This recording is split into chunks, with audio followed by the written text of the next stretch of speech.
আসসালামু আলাইকুম। আপনাদের সাথে শেয়ার করছি কিভাবে কোনো বেলুনের ঝামেলা ছাড়া রুটি বানানো যায়। প্রথমে আমি ময়দা দিয়ে নিয়েছি, তার সাথে সামান্য লবণ দিয়ে, পানি দিয়ে তারপরে ময়দার গোলাটা পাতলা করে গুলে নিয়েছি। অবশ্যই পাতলা হতে হবে, মোটা হলে রুটিগুলো কিন্তু ভালো ফুলবে না। রুটি ফুলবে না এবং মোটা মোটা হবে। তারপরে আমি চুলায় একটা ফ্রাই প্যান বসিয়ে দিলাম। লো আঁচে থাকবে অবশ্যই চুলার পাওয়ার।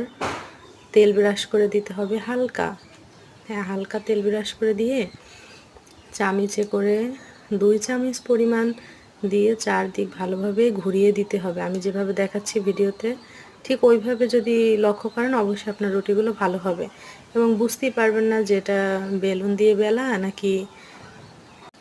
এরপরে যখন রুটিগুলো দেখবেন যে উপর দিকটা হয়ে আসছে, সাদা হয়ে আসছে, দেখেন আমি যেভাবে করলাম ওইভাবে সাদা হয়ে আসলে উল্টে দিতে হবে।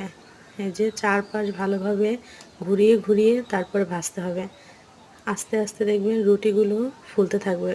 এখন একটু চুলার আঁচ বাড়িয়ে দিবেন, লো থেকে একটু মিডিয়াম করবেন, তাহলে রুটিগুলো সুন্দরভাবে ফুলে আসবে। যে দেখেন আমার রুটিটা কিন্তু খুব সুন্দর ফুলেছে। রুটিগুলো কিন্তু খেতেও খুব অসাধারণ হয়েছে, বোঝাই যায়নি যে এটা হাতে বেলা রুটি কিনা। এই যে এভাবে সুন্দর করে ঘুরিয়ে ঘুরিয়ে ভেজে নেবেন। আমি আরও আপনাদের সাথে শেয়ার করছি একটা। এই যে আরেকটা বসিয়ে দিলাম, দিয়ে চারপাশ ভালোভাবে ঘুরিয়ে নিচ্ছি।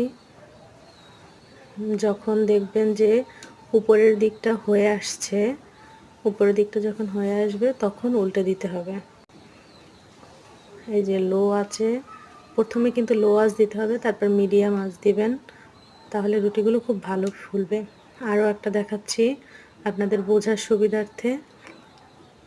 শুরুর মতো দিয়ে তারপরে চারদিক ভালোভাবে ঘুরিয়ে দিতে হবে।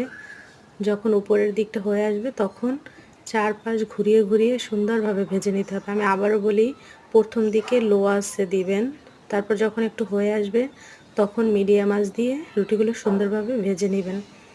রুটিগুলো কিন্তু খুব নরম হয়, তুলতুলা হয়, খুব সুন্দর হয়। কোনো ঝামেলা ছাড়াই এই রুটিগুলো ভাজা যায়। সকালের ঝামেলা থেকে অন্ততপক্ষে মুক্তি পাওয়া যায়। সকালে ঘুম থেকে উঠে বাচ্চাদের জন্য রুটি বানানো খুবই ঝামেলা। আমি আপনাদেরকে ছিঁড়ে দেখিয়ে দিচ্ছি কেমন হয়েছে রুটিগুলো। রুটিগুলো কিন্তু খুব সুন্দর হয়েছে, নরম হয়েছে। আমি বেশ কয়েকটি রুটি ভেজে নিয়েছিলাম সকালের নাস্তা হিসেবে। চাইলে আপনারাও চেষ্টা করে দেখতে পারেন একবার, ভালো লাগবে।